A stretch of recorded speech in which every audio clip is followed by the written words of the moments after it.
Venga. Pues ahora falta una silla. ¿Está aquí? Sí, claro, para Blay, sí. La he guardado antes. Venga, pues nos falta la silla de Blay. Venga, voy a ir presentando a Leire.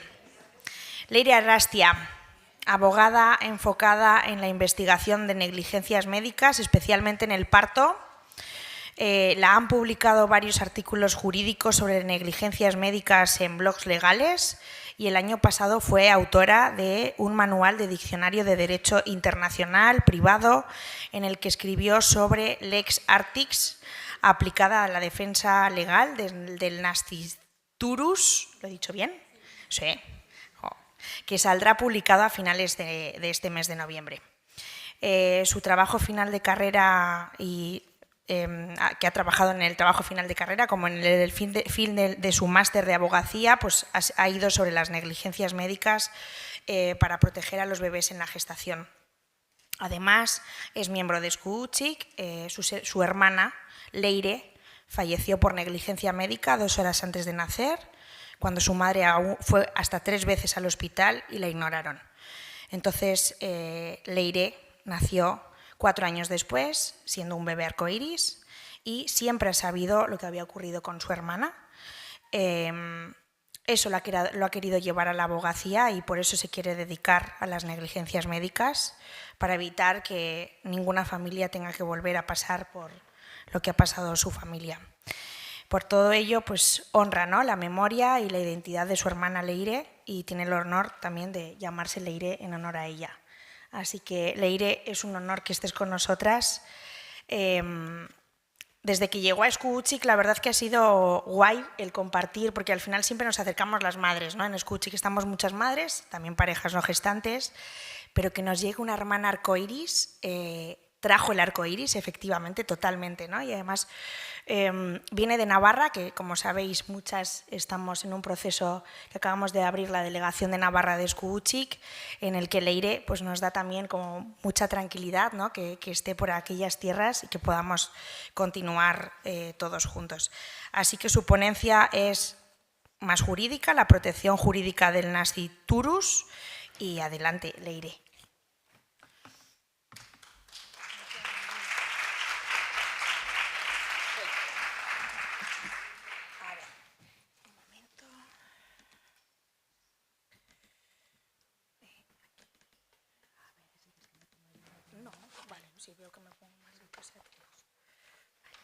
Bueno, buenos días. Muchísimas gracias, María, y gracias a todos por estar aquí. Me gustaría comenzar mi ponencia lanzando una pregunta, y es que si pensáis que el nasciturus, que es el ser que está dentro del vientre materno, el que está por nacer, si creéis que merece tener derechos eficazmente protegidos. Quería comenzar la ponencia compartiendo una frase. A ver, Pero, tú puedes pasar, ¿eh? Se pasa de aquí, ¿verdad? A ver. Sí, ¿dónde está el pinchito? Si nos lo han dado. Un momento. Ah, de abajo, vale. Esto, pues hay que meterlo. Espera, un momento, Leire. Que no lo tenemos. Ah, vale, perfecto, gracias. Esperado, que Dani nos lo ha devuelto, que ayer se lo llevó. No, a ver, ahora, ese es. Lo único, para verlo entero.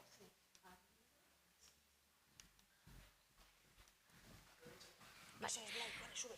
He querido comenzar la ponencia poniendo esta frase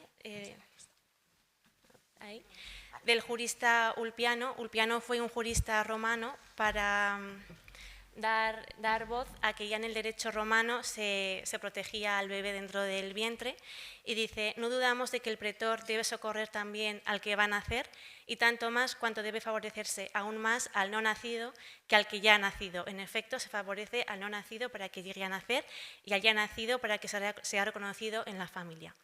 El pretor era el magistrado romano, y ya anteriormente en el libro Digesto, que es un libro de los primeros libros que se hizo en derecho positivo, derecho escrito, ya se defendía la figura del nasciturus, del bebé que está dentro del vientre materno. Como ya he dicho, el nasciturus es el ser humano que está en gestación. En el derecho la abogacía española tiene derechos, pero están condicionados, lamentablemente, a que nazca con vida. Yo me he enfocado en el derecho constitucional, en el civil y en el penal, y he abordado su protección acorde con las negligencias médicas en el parto.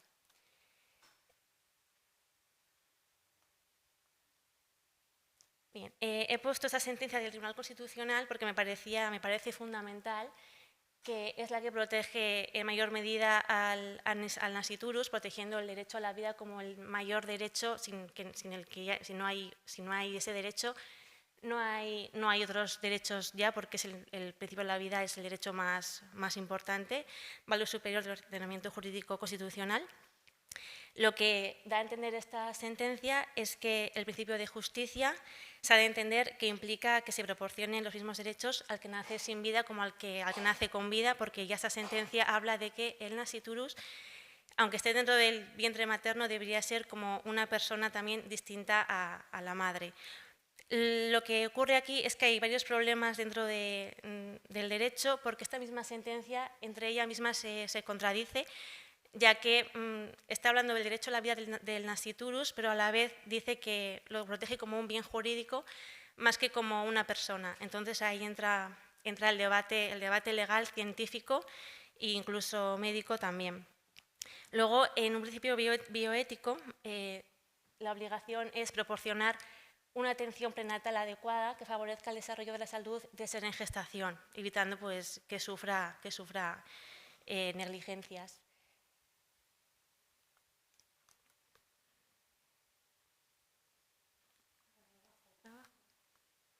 Vale. Aquí he hablado de su ordenamiento en el derecho. El derecho civil lo regula en sus dos artículos, 29 y 30, pero sigue sintiendo en nasciturus una inseguridad jurídica bastante grande, porque el artículo 29 dice que se considera nacido para ciertos derechos y lo protege frente a derechos como, por ejemplo, herencias y derechos sucesorios, pero no ante quizá más importante como es la vida, más importante que reciba un derecho sucesorio como es una herencia o algo patrimonial, más que vital.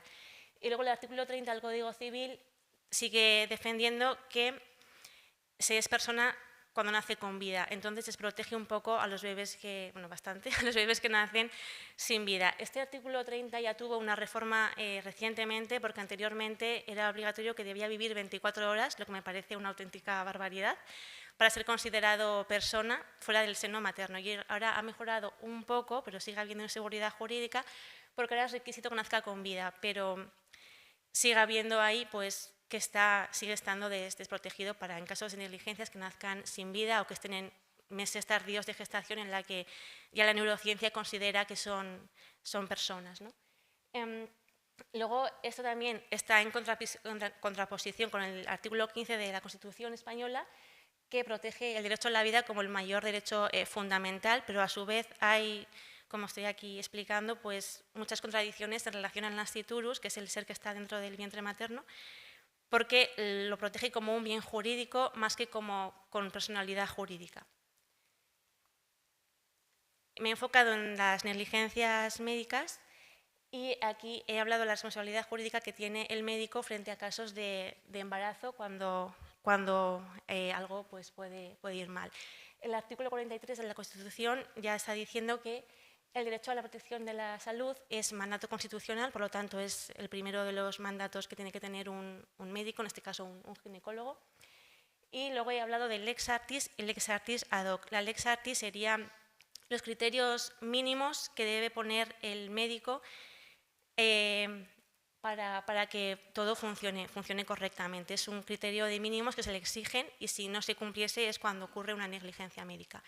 La lex artis ad hoc es el mismo criterio pero específico al caso concreto, es decir, cada caso es un mundo distinto y hay que otorgarle a cada paciente la atención que requiera recibir. Entonces, estos dos criterios cuando ya fallan es cuando estamos ante una negligencia médica. Se entiende que la medicina es una profesión que es de medios, sino de resultados, por lo tanto no se le puede tampoco exigir al médico que todo lo tenga que hacer bien porque pueden haber problemas, ¿no? La ciencia va más rápido que lo que va el ser humano, igual que el derecho también, pero por eso el Tribunal Supremo deja como un margen de error para que puedan haber esos mínimos fallos. Lo que ocurre es que cuando no se ponen esos medios es cuando ya no llegan los resultados porque no se ha puesto los medios que debían haberse puesto.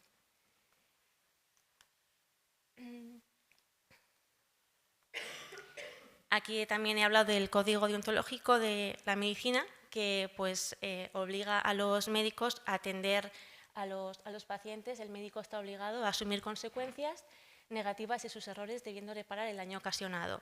Siempre están obligados a reparar el daño, solo que yo me he enfocado en esta presentación en, bueno, hay 3 vías para ir contra una negligencia médica: la penal, la civil y la administrativa. Yo me he enfocado en la penal porque considero que la vía civil y la administrativa, cuando se pierda el bebé que espera, pues una reparación económica no va a reparar ese daño de esa pérdida, ¿no? Entonces, me he enfocado en la penal, que es la más dura, pero que, bueno, sin ánimo de querer polemizar, creo que cuando un médico no cumple con su deber de cuidado como posición de garante que tiene, esto significa que el médico tiene la obligación de cuidar al paciente, en este caso a la madre y al bebé que se espera, pues creo que la pena que debería, como mínimo, sería la inhabilitación, porque una reparación económica pues no hace nada. Ya en casos más graves, incluso pena privativa de libertad, que ya está habiendo casos en los que está ocurriendo esto.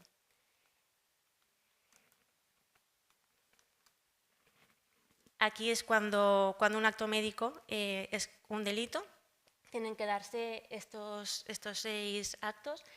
Acto realizado por acción por omisión significa que por una acción mal hecha el bebé fallezca, o por una omisión, en este caso, ir al ginecólogo y que no te atienda directamente. Ahí se comete un delito de comisión por omisión, entonces estaríamos ante un delito. Antijurídico quiere decir que tiene que ser contrario a la norma escrita del Código Penal, que sea contraria a una lesión de derecho que se produzca. Tipificado, que esté escrito en el Código Penal. Imputable, como dolo o imprudencia. Dolo se entiende en casos de negligencias médicas, es más raro que ocurra, porque el dolo es la intención de hacer daño. Se sobreentiende que un médico nunca tiene la intención de dañar. Entonces, el dolo casi nunca, esperemos que se den negligencias médicas, pero sí imprudencia. Imprudencia grave, que la más grave, pues que derive en el fallecimiento del bebé que se espera. Y luego punible. Punible quiere decir que esté castigado por una pena en el Código Penal tipificada. Las perspectivas futuras jurídicas en la defensa del nasciturus, como ya he comentado antes, tiene una protección muy limitada, lo cual choca mucho con el artículo 15 del derecho a la vida. Su protección está limitada y están habiendo avances neurocientíficos que están indicando la perfección que tiene del dolor en meses ya bastante avanzados de gestación. Por lo tanto, deberían aplicarse el derecho debería aplicarse el derecho a los avances neurocientíficos para otorgarle con mayor protección al nasciturus.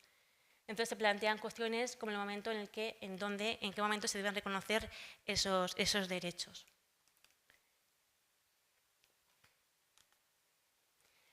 Aquí hablo de la neurociencia, donde pues, sí que se ha demostrado que ya tienen dolor y actividad cerebral, porque ha habido avances.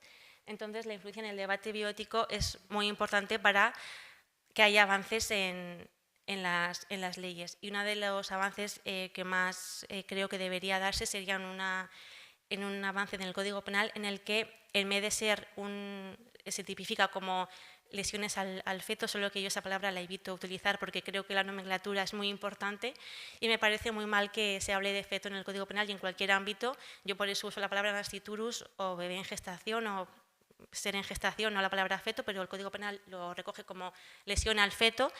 Y yo creo que un avance muy importante a nivel legal sería que, en vez de ya una lesión al feto, ya, dependiendo del caso concreto, se llegase a hablar de incluso homicidio por imprudencia cuando se pueda demostrar que efectivamente el médico, que como deber de garante que tiene, no ha estado donde tenía que estar, porque además tiene la obligación de, como se ha visto ahora con el Código Deontológico de la Medicina, estar ahí, ¿no? Entonces, pues una buena reforma legal sería pasar de lesión al nasciturus a un homicidio por imprudencia grave.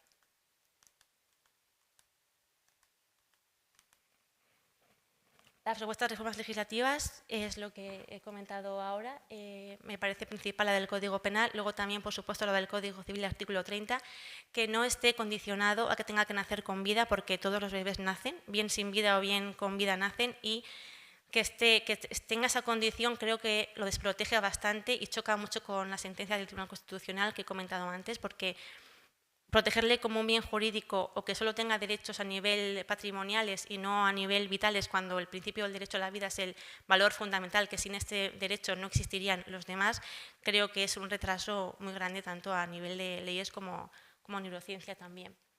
Entonces, es las propuestas que me gustaría que ocurriesen.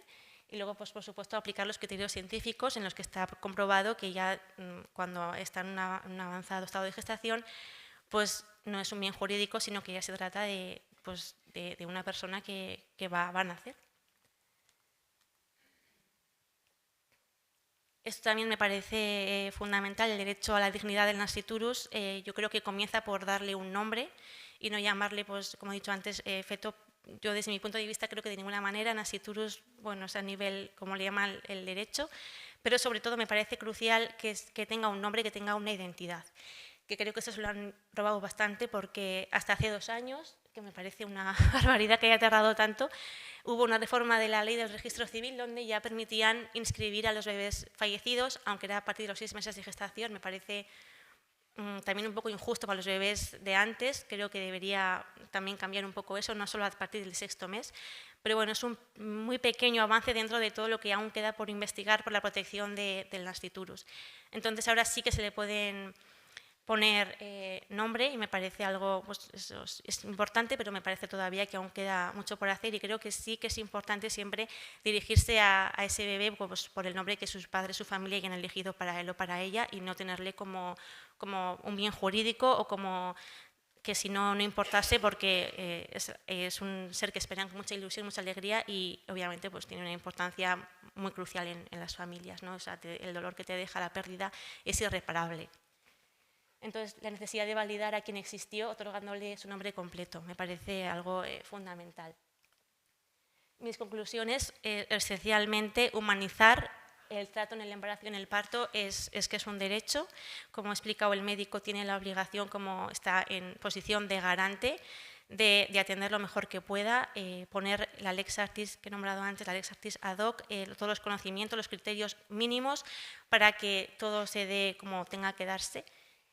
Y la protección del nasciturus no solo refleja un compromiso con el respeto a la vida, la dignidad, sino también una responsabilidad hacia los avances, la equidad de los derechos fundamentales, porque sin el derecho fundamental a la vida no vendrían los demás derechos. Entonces, necesita una protección más eficaz, más justa, y sobre todo avances a nivel legal que están habiendo, pero muy poquitos, muy de poco en poco, y creo que siguen siendo insuficientes.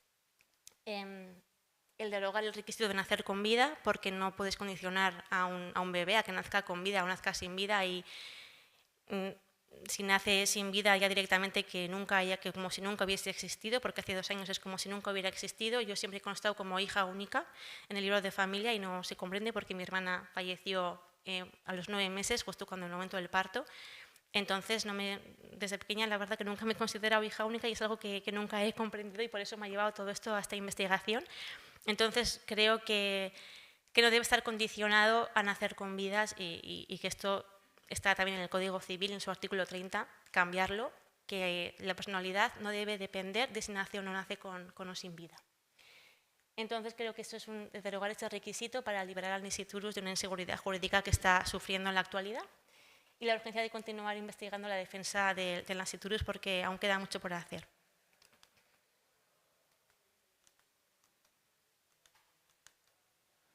Luego he querido compartir esta frase de Michael Oden, que era un obstetra, que decía que para cambiar el mundo es necesario cambiar la forma de nacer. Entonces, nada, pues muchísimas gracias. Y me gustaría dedicar esta ponencia, pues, a mi hermana Leire, por supuesto, a mis padres, por la valentía de venir a escuchar, y a todas vosotras por venir aquí.